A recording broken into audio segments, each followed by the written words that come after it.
to start. Mm-hmm.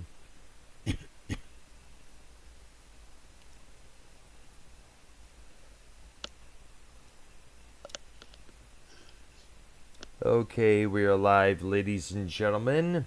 It's me and Arknoia tonight.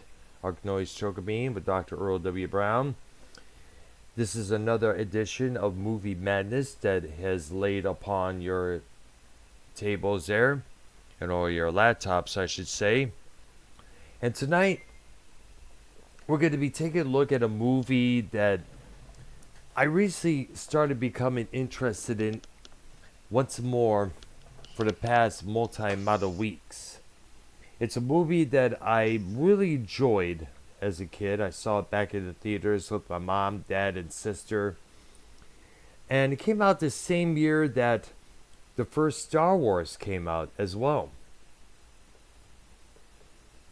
And what's kind of funny is that, soon afterwards, my fixation with science fiction really rose up big time, as you know. Along with the first Star Wars, as I said, with the first Star Wars and this movie.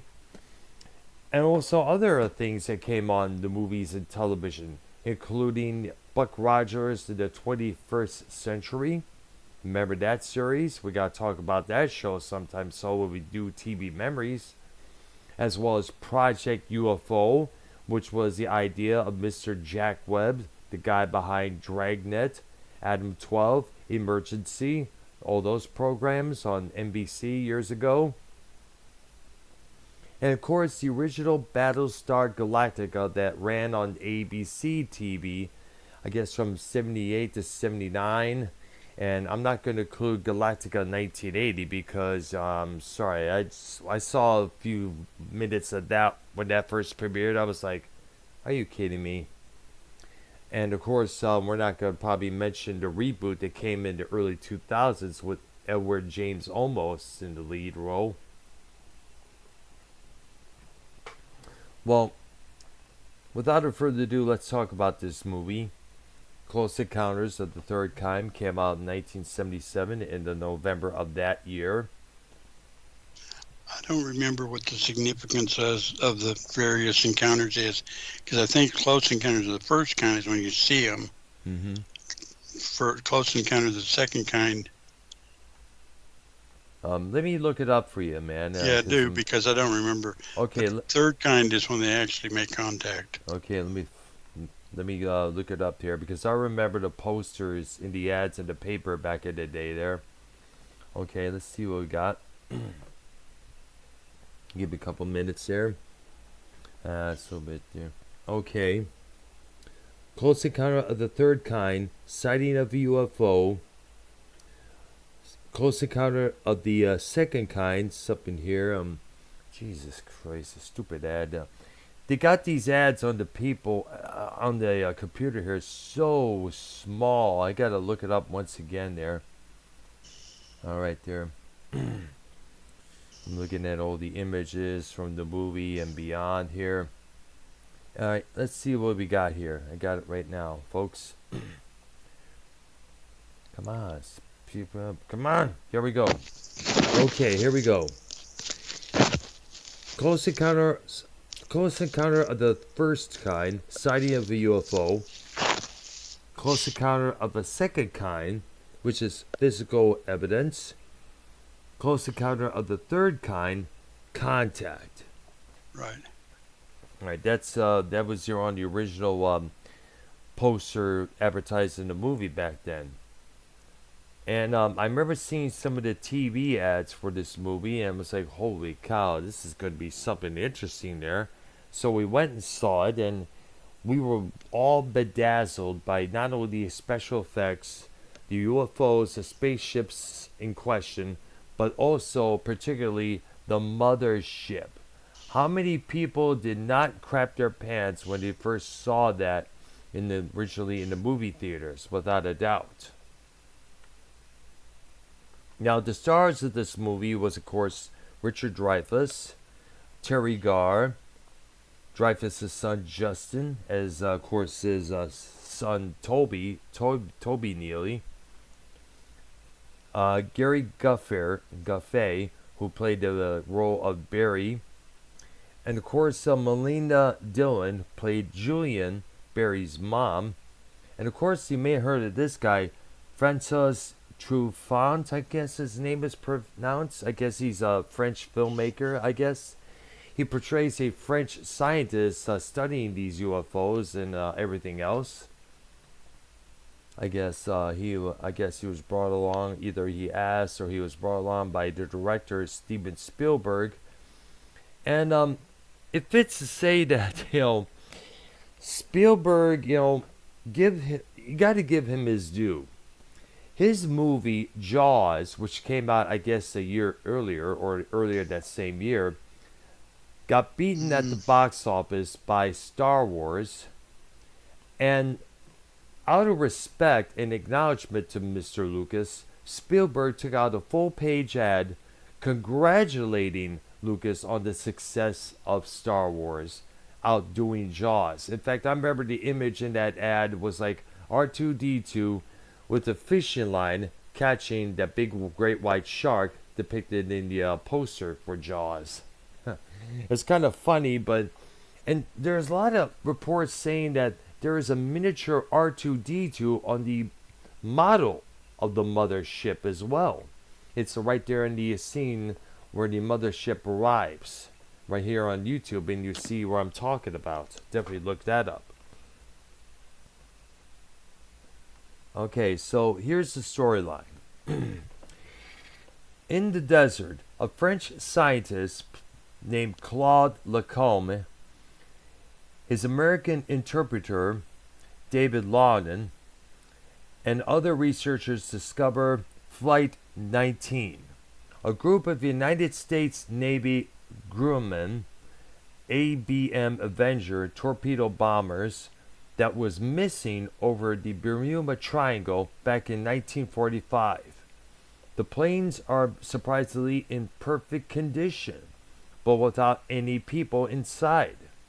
An elderly man witnesses nearby claims that the sun came out at night and sang to him. The researchers are similarly baffled to find the SS Cotopaxi, which I guess is a battleship, in the middle of the Gobi Desert, intact and completely empty. Near Indianapolis, air traffic controllers watched two airline flights nearly avoid a mid-air collision with a UFO. Who could not forget the scene saying, so-and-so, we should report a UFO? And everybody's, gathered around, listen to what they're talking about. And as soon as he asks that question, that's when the person they're speaking to goes silent with no response. Now, in a home outside of Muncie, Indiana, if that's pronounced, a 3-year-old boy named Barry wakes up to find his toys operating on their own. He starts to follow something outside, forcing his mom, Julian, to chase after him. Large-scale power outages begin rolling through the area, forcing electrician Roy Neary to investigate.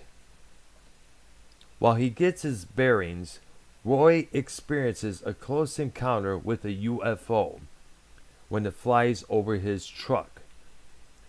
The light nearly burns his eyes, and also his right side of his face with its lights. These are high energy beams, by the way. The UFO takes off while 3 others in the sky, as Roy and 3 police cars give chase. The spacecrafts fly off into the night sky, but the metaphysical experience leaves Roy mesmerized. He later becomes fascinated by UFOs to the dismay of his wife, Ronnie, played by Terry Garr.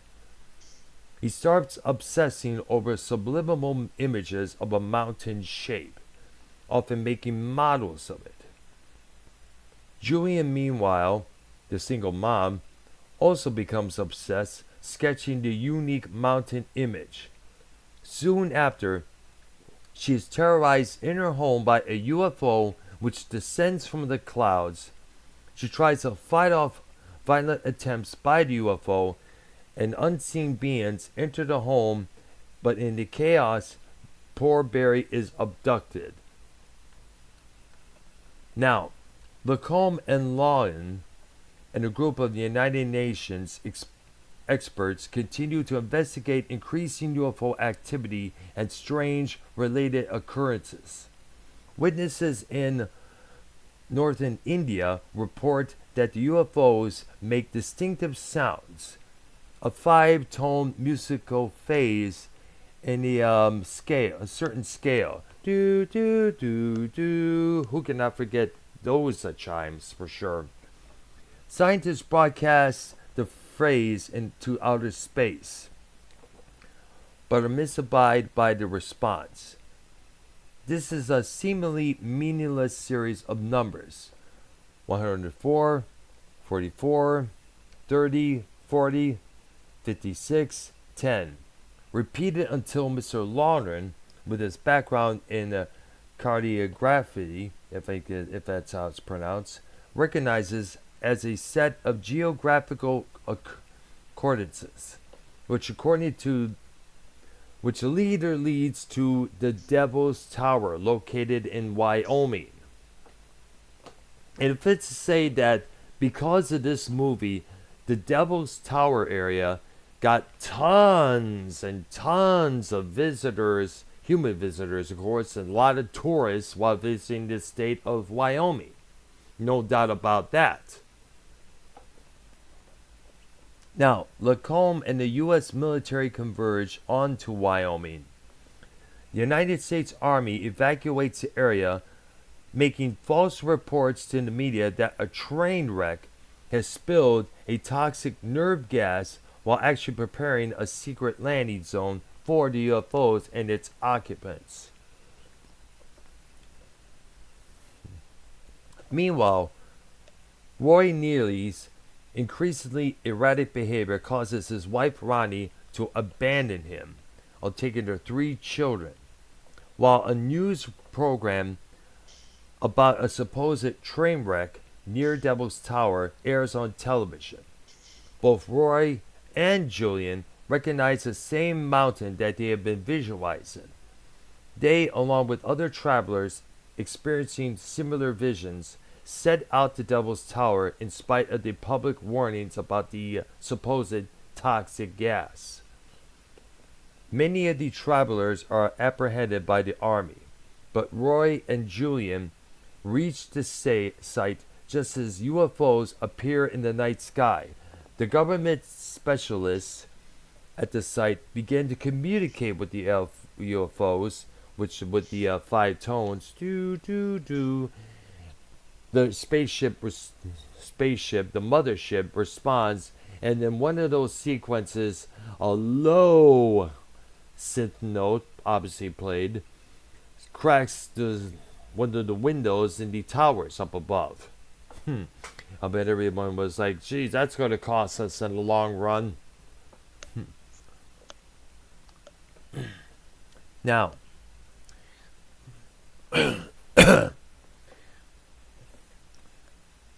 by using light and sound on the large electronical billboard, a enormous mothership lands to release many of the abductees from different eras. World War II pilots, the sailors of that big ship located in the desert, adults, children, animals, including little Barry. He also returns, reunites with his mom Julian. The government officials prepare Mr. Roy for inclusion in his selected group of potential visitors to the mothership. As the aliens finally emerge from the mothership, they select Roy to join their travels. Roy enters the mothership. One of the extraterrestrials pauses for a few seconds to communicate with the humans, And what's interesting about that scene is that both sides look at each other with astonishing amazement. Wow, holy cow. Lacombe uses Kerwin hand signals to correspond with to the 5-note extraterrestrial tonal phrase. The extraterrestrial replies with the same gestures, smiles, and returns to the ship, which later descends into space. Now, back then, people were wondering what's inside of that ship. What's going on there? Do we get to see anything? What goes on there? That would come later on, ages later, in the director's cut version of that movie. And I don't know if the sequence was filmed along with the original filming or if it was filmed later. If I understand, it was that. Because when you look at Roy Neary, you see that he's a lot more clean shaven and his hair is a lot more different. Kind of like made look like it used to be back then. Maybe the aliens cleaned him up. Maybe so there. Yeah, maybe. But apparently, from what I understand, that scene was later filmed at a later time. Because many people are asking, what's in that ship? What's inside of that? What's in there? And plus there were other scenes where Roy's son opens the bathroom door and Roy is in the bathtub with the shower on him, blah, blah, blah, blah, blah, freaking out. Little Toby is like slams the door repeatedly over and over, getting angry at his dad for this reason. And it's like, geez, man, what the heck? And wouldn't it be safe to say that this movie kind of like helped spark the UFO movie craze that will follow years on down the line? Probably had a lot to do with it. I think so, because soon afterwards, UFO TV shows, UFO stories of sightings, UFO conspiracy programs were all over the place on TV, on radio. I mean, UFO to this day it still remains a good topic for that program, Coast to Coast AM. I used to hear that program a lot of times with some girl I was involved in around the early 2000s, and was able to catch a few episodes before the original host, Art Bell, officially retired, giving the torch to Mr. George Norrie, a Detroit native like I am. When did In Search Of come on? I do not know, because, I first started watching it back in around the later 70s. And I remember this. I remember Leonard Nimoy being the host of the original, and it was the first time I've heard of this guy. And then later I found out what he did for a living. A decade ago, he was Mr. Spock on this TV series, Star Trek, the original series there. And the funny thing is that I guess they kind of chose Nimoy because of his narration style and his voice, and the fact that he was involved in a sci-fi program a decade earlier. I guess they figure he would be a good choice to host the show.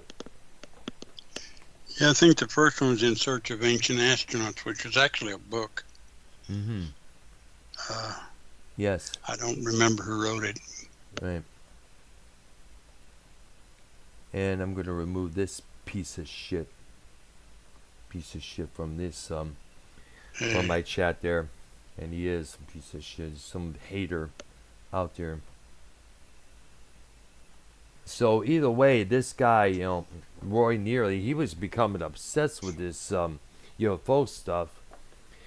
Well, I remember when they were sitting at dinner, he was making the mound out of the mashed potatoes. His wife was just looking at him like, "What are you doing?" Mm-hmm, yes. I remember I was looking at some behind-the-scenes photos of when this movie was made. And it's kind of funny is that the aliens that came out, the small little aliens, they basically Dave, hold on a second there. Let me do something here. Basically, this guy here, Roy Nearly, he was really losing his mind because this alien, these aliens, like, but isn't it safe to say that this happened a lot of times in the past with people who would discover UFOs for the first time? Mm. Yes.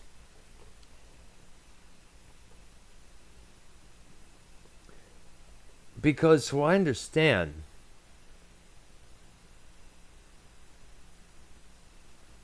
I'm getting occupied here. Mm. Somebody, I'm trying to get something here going here. Never mind. I'm back. Okay. But if it's to say that UFOs have become a massive, big, profit-wise in Halloween costumes, books, movies, TV series. You may remember shows like the ones I mentioned, Project UFO, started by Jack Webb, the guy behind Dragnet, Adam 12, Emergency, all those programs on NBC. I started watching that show very briefly there, and was basically focused on two Navy researchers who go around asking people about their UFO experiences and such. And one of the storylines, two guys with black suits, dark glasses, approach this elderly woman who tried to try to extort money out of her until the two Navy guys finally realize, hey, these guys are pulling a prank on you, and they ended up removing their shades and getting busted. I remember a couple times when my sister would play these pranks on me, saying, oh yeah, these oh yeah, we got these aliens up above us, and it turns out it really wasn't. There was actually a plane there. Even my next door neighbor tried to take advantage of me, telling me he saw this UFO in the sky. The one thing about me, I could tell you that when they knew that I was into UFOs, they really took advantage of me, and a lot of those sons of bitches and bitches out there I still do not speak to today. Let's put it that way. Now,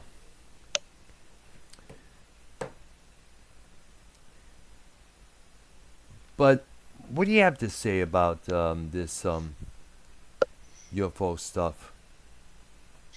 There's a part of me that kind of wishes I could have seen one or been in contact with one or whatever. Yes. That would have been ultra cool. Yes. I would have liked to see one myself there. Now, I wonder, something that always crossed my mind. You may remember the movie Fire in the Sky from 1993. The storyline of that movie takes place in the 1970s. This guy named Travis gets abducted by a UFO. They experiment the hell out of him. They basically torture him. I guess they aim something pointed right in his right eye, which is set wide open. And it's like, people, plus, we also cannot forget the anal probe joke that has been appeared many times. Like, for instance, South Park. I was going to bring that up. Eric Cartman, he gets abducted by a UFO, and they plant something in his rectum, including a massive telescope, a massive satellite dish, and everything all kind of coming out of his ass. And that was kind of funny when you look at it there. Because, and I guess because of that, the anal probe jokes were relentlessly popular when it comes to UFO abductions. Like, it was used a lot of times in comedy skits and everything else. But it also fits to say that the aliens we see now on these T-shirts, these memes, these everything else out there on social media, on TV, movies, the exact likeness of these aliens are kind of were inspired by that one particular alien in Close Encounters. Wouldn't you say? Probably, yeah. Yes. Uh, I just looked up that Project UFO on. There's a site called epguides.com that pretty much gives you like a checklist of various episodes of shows. Yes. And that show had 26 episodes. It aired from, let me see, on NBC. Yep. From February of 78, July of 79. Wow. So it was a one-time deal only, I guess. One season only, I guess. Well, technically it's 2 seasons, but Oh, wow. I forgot. It's been so long. Way long. yeah.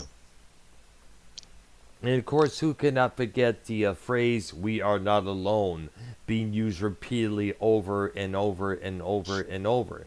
In fact, that was the truth is out there of its day. That's for sure. Yeah. Because God knows how many times the truth is out there was used constantly throughout the 1990s because of the X-Files show that was on Fox. Yeah.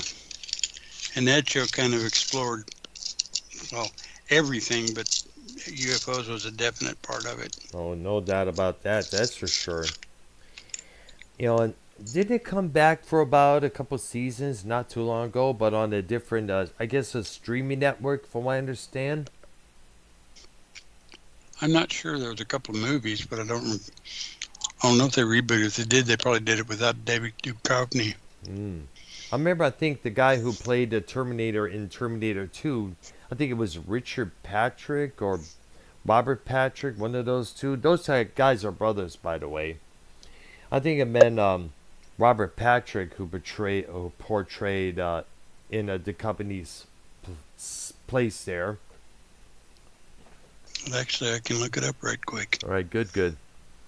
It's kind of funny is that for some reason I was thinking about this movie while I was at my job many weeks back. I was wondering maybe I should start checking out that movie.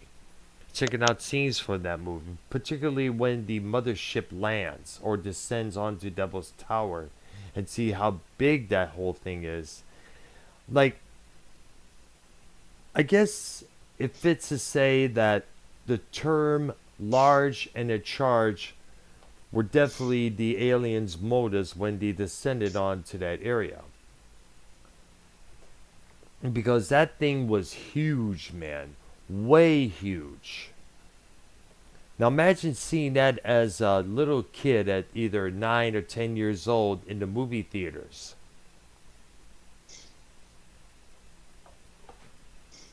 I mean, that was like a big thing there. Okay. Yes. It ran from 1993 to 2018. Fox, 218 episodes.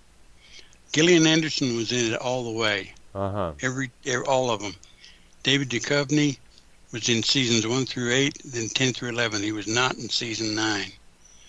And that Robert Patrick you mentioned, yes, was in seasons 8 and 9.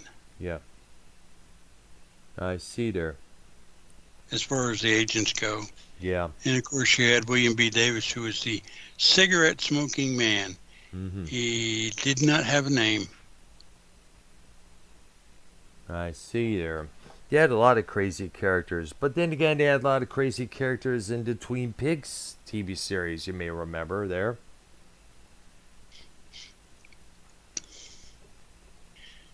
Yeah, season 1 through 9 basically ran through 02. Season 10 picked up 16.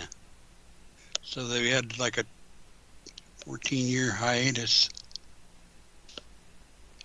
And the last season, 11, was 2018. So it was 1 year between 10 and 11. 10 only had 6 episodes, and 11 had 10 episodes. So it kind of sort of disjointed itself there after the original run. I see. I basically saw a lot of them. Yeah. In fact, I may have seen every one of them. Interesting there. You know what's kind of funny is that all this, one thing I noticed is that when it comes to the X-Files there, if it's to say that when something gets good, other networks and other movies are going to follow along with their own versions. And they tried to do that with this one movie. I guess it aired on either ABC or NBC. And they even ripped off the tagline from the X-Files, saying, something like, "We know the truth is out there somewhere," which was direct, almost the exact same as "The Truth Is Out There." There was another similar show. It started with an M. Mm-hmm. Yes. What the heck was it? Mm. Had a character by the name of Frank Black in it. Frank Black. When I think of Frank Black, I think of the guy who sang with the Pixies. Yeah. Boy, I wish I could remember the name of that show. Millennium. Ah, I see there. And I guess that's about, space aliens as well, right? Oh, kind of. It's more of a conspiracy type thing. I see. But it was a similar vein where the guy was trying to find out the truth of whatever the heck was going on. Yep. And kind of had to do with viruses and crap too. I see. I mean, it's a pretty good show. It followed his journeys as he was trying to get answers. Let me see if I can find As the end of the 20th century approaches, a former FBI profiler with the ability to look inside the minds of murderers begins working for a mysterious group that investigates not only serial killers, but also the occult and conspiracies related to the end of the millennium. Yeah, and Frank Black was the main character's name. Right. I'm going to look up the filming of Close Encounters and sit here. The filming of this movie took place in Burbank, California, Devil's Tower National Monument in Wyoming, 2 abandoned World War II airship hangars, and at the former Brooklyn Air Force Base in Mobile, Alabama, and as well as the Louisville and Nashville Railroad Depot in Alabama. The home where Barry is abducted is located outside of the town of Fairhope, Alabama. The home of Roy Neary is on Carlisle Drive East in Mobile. I might have trouble pronouncing things. Now, the UFOs flying through the toll booth was at the Vincent Thomas Bridge in San Pedro, California, and the desert sequence at the beginning of the movie was photographed at the Dermot Dunes in California. Yes. So when you film these kind of movies, you got to go in different locations. That's for sure. Right. I was going by a couple of photographs behind the scenes, as I mentioned, and of course the sequences where they filmed the interactions with the mothership at Devil's Tower were actually inside of a hangar. They showed that in behind the scenes video here on YouTube. And apparently the cinema photographer stated that during the shooting of this movie, Spielberg got more ideas by watching films every night, which in turn extended the production schedule because he was critically adding new scenes. In fact, the cinematographer previously turned down the chance to work on Jaws, but in her book, which You Will Never Eat Lunch in This Town Again, producer Julia Phillips wrote highly profound remarks about Spielberg, about Truffaut and the cinematographer, because she was fired during post-production due to a cocaine addiction. Phillips blamed it on Spielberg being a perfectionist. Now, the visual effects for this movie was done by Douglas Trumbull. He was the supervisor. Carlo Rambaldi designed the extraterrestrials. Trumbull joked that the visual effects budget of $3.3 million could have been used to produce an additional film. His work helped lead to advocates in motion control photography. The mothership was designed by Mr. Ralph McQuarrie. It was built by Greg Ginn, which is spelled Jein. The look of the ship was inspired by an oil refinery. No surprise there, because see the similarities, which Spielberg saw one night in India. Instead of the metallic hardware look of Star Wars, the emphasis was on the what's it called? I'm trying to pronounce this word. Min science of the UFOs, if I'm correct it is. One of the UFO models was an oxygen. Spell the word. Okay, it's like Lumine and word science. Luminescence. Sorry, thank you. Luminescence. All right, thank you very much. One of the UFO models was an oxygen mask with lights attached to it. It used as an irregular shape.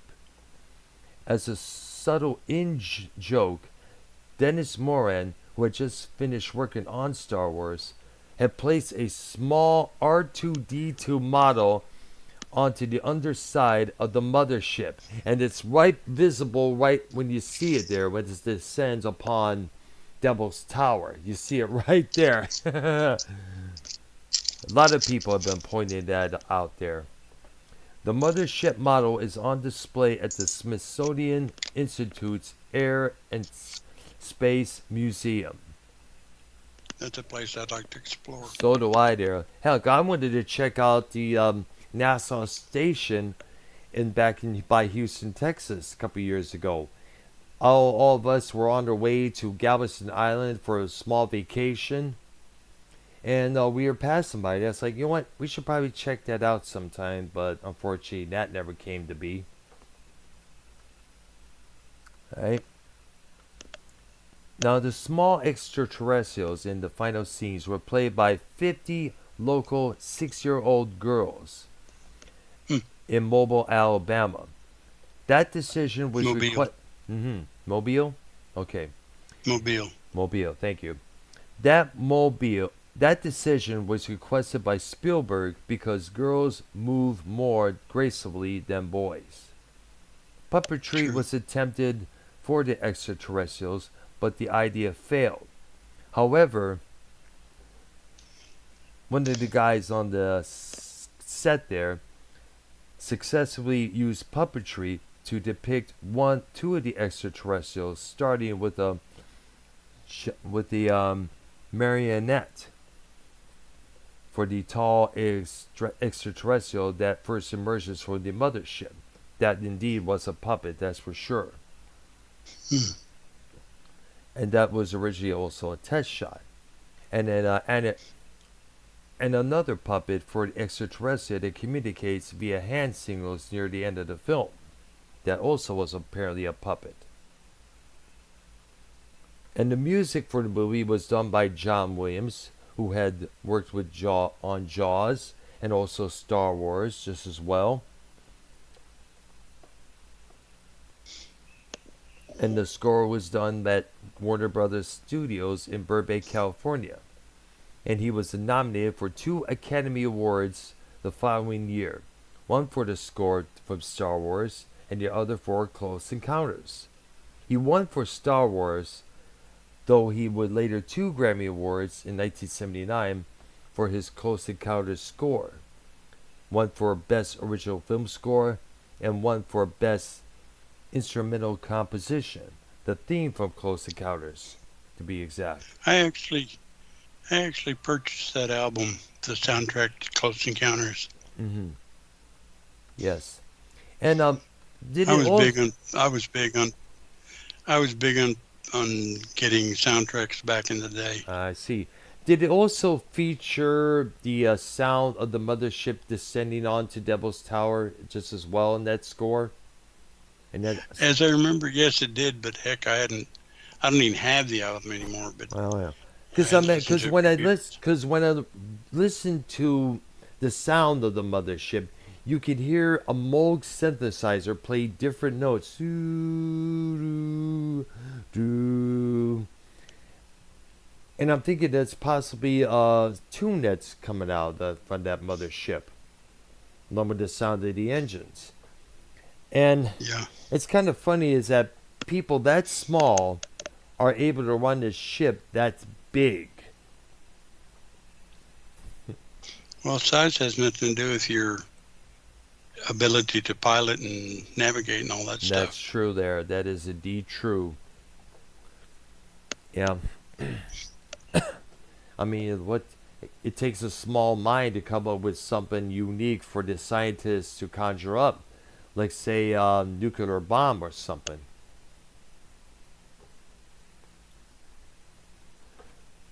But what do I know? I'm not a small guy. I'm 6'4". I'm 5'10". I used to be 5'11", but as you grow older, you shrink. I never knew about that. Yeah, it's just one of those things. I see. Yeah. I don't know why I can't explain it. But I used to be just under 6 foot, and now I'm 5'10", and heck, I hadn't measured in a while. I might even be shorter than that now. Well, it's kind of funny, when you think about, is it safe to say that this movie and the idea of communicating with the aliens, is it safe to say that this idea was the basics for Dr. Frank Drake to start the SETI Institute? And for those who do not know what I'm talking about, the SETI Institute was organization, and its main purpose was to send out communications towards other beings in other worlds. It was originally backed up by NASA from the very beginning until years later NASA decided to drop the SETI Institute. I don't know if it's still running or if it's still functioning, but it was basically running on donations to continue its research. And I guess Dr. Frank Drake said in a couple of interviews, he would like to express, how the proteins, the DNAs of our structure, as well as he'd like to learn from their structure just as well, communication. Do you think in time in the future, possibly in a few years or the next 10 or 20, we'll be able to communicate with other beings? I'd say it's a distinct possibility. I don't think it's far-fetched at all. I know we got a lot of years, a lot of technology to go through to we achieve that goal. For example, there's been a lot of setups throughout the whole world. One of them, thing called Project Cyclops, which is located in Aparicio, Puerto Rico. And you have some other telescopes and magnetic I'm trying to find the words to describe what we're talking about here, but needless to say, the possibility of communicating with other worlds still fascinates us. The only problem is we may need a translator, because, aliens, as we know, speak highly different than what we do. Yeah, that's the pretext. May not Exactly. be the case, but who knows? Yes, and I doubt it very much that some of these alien beings use text messages, let alone pen or pencil or a sign language, and which, by the way, sign language is something I never was able to get into, let alone try, because. But then again, I don't know any of the hearing impaired people in the areas that I lived in, including this one. In fact, the only hearing impaired person I know in this community is redneck, but that's a whole different subject.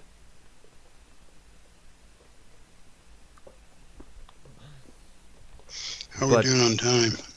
We're running doing on time, yeah. I think it's time we close up this episode here. It's alright, so what are we doing on the next Music Maniacs program? You said something last night, it kind of slipped my mind. The bit about television shows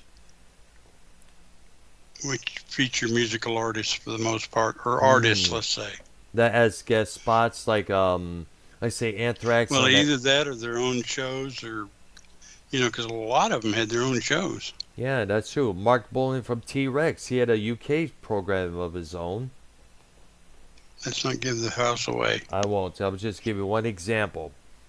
All right, sir. So, and we also take a look at rock artists that appeared on TV shows as musical guests. Exactly. We could cover both. A few of those.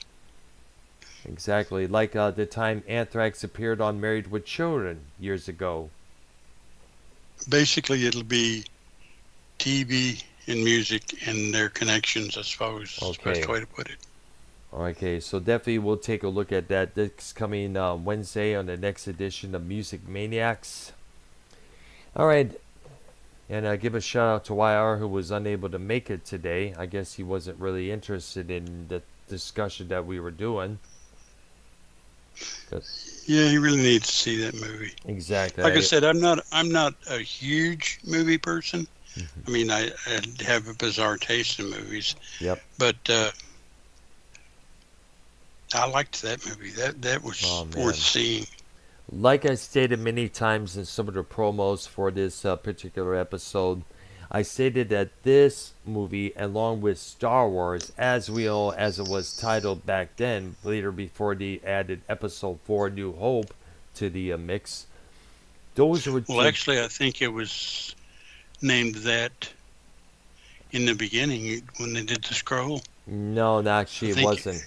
No, it wasn't. I remember seeing it in the theaters. I think they added it years later on. I'm not too sure what year they did it in. But either way, those two movies were one of the big boosts in getting me into the sci-fi genre. And watching movies like Battle Beyond the Stars, which is cheesy as hell. Project UFO, as they mentioned. Buck Rogers in the 21st Century, which we got to talk about sometime in the next TV Memories if we get the chance. As well as Battlestar Galactica, the original. Babylon 5. Yep. Stargate, that's for sure. Oh, yeah. Yeah. Stargate SG-1, Stargate Atlantis. Yep. And there was a third one, I don't remember the name of it. And that was based on the book of the same name. I mean, the movie of the same name. Yeah, I don't remember what the third one was. I'm not too sure, but sometime on TV Memories, you got to look at spin-offs just as well. Yeah, actually, the good ones and the bad ones. Yeah, because there was a lot of good that outlasted the original, and there was some ones that flopped terribly. Right there. So, excuse me my fumbling of words, folks. I've always had this speech problem since the day I was born. So, without further ado, that closes out this episode of Movie Madness. And for Arknoy and myself, you guys enjoy the rest of your Thursday evening. And also subscribe to Ark's Patreon at patreon.com/Arknoya. Help my boy Arky out.